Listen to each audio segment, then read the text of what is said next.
began a unit on two-dimensional geometry, and we focused on angles, naming them, and then looking at some angle measurements. In problem number 3, it says find the measurement of angle GFJ. When you see a little m next to the angle symbol like this, it means the measurement of this angle GFJ. And one of the trickiest things when you first start doing these kind of problems is knowing what angle is that we're talking about. So a way to make sure you're looking at the right angle is start at G. Just go through the letters in the order that you see them. Go through those 3 points in that order. G, F, J. So GFJ is this angle. Remember, an angle is a piece of a circle, so I'm going to put a little arc mark there. I see it's less than a quarter of a circle. A quarter of a circle would be a right angle. And so it's some acute angle. I don't know the measurement yet, but I'll find it. We're going to find it as we work through this problem. If the measurement of angle EFG,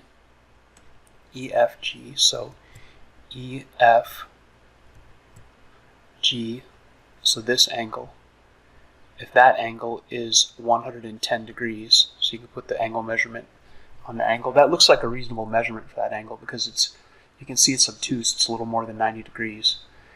How can we use that angle to help us find this angle?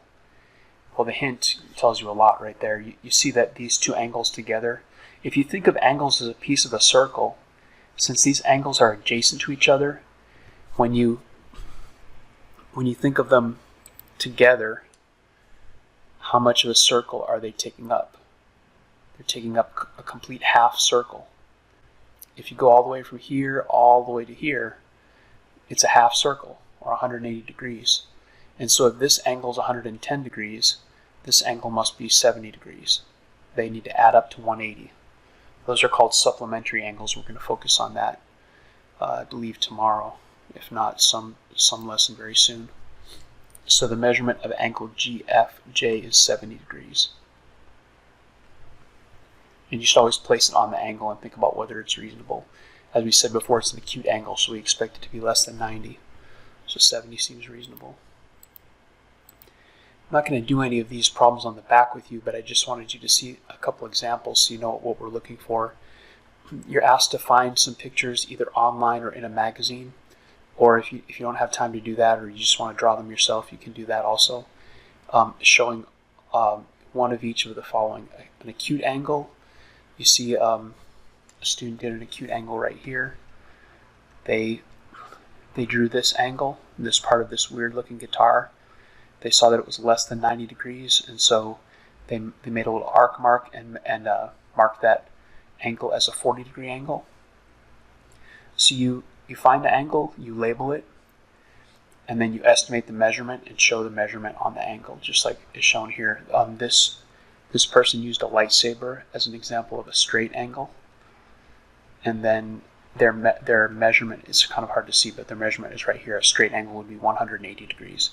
So they labeled it, they gave an estimate of the measurement, and so if you do that for each of these types, and some of them are angle pairs, vertical angles and adjacent angles, and if you don't remember those, you look back at your notes and you can actually see some adjacent angles right here on this guitar, because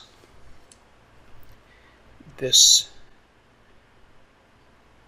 angle is adjacent to this angle. You see how the angle for these two, what's that even called? The neck of the guitar. That angle and this angle are adjacent to each other because they share a ray. Okay, that's my phone going off in the background if you're wondering what that noise is. Okay, so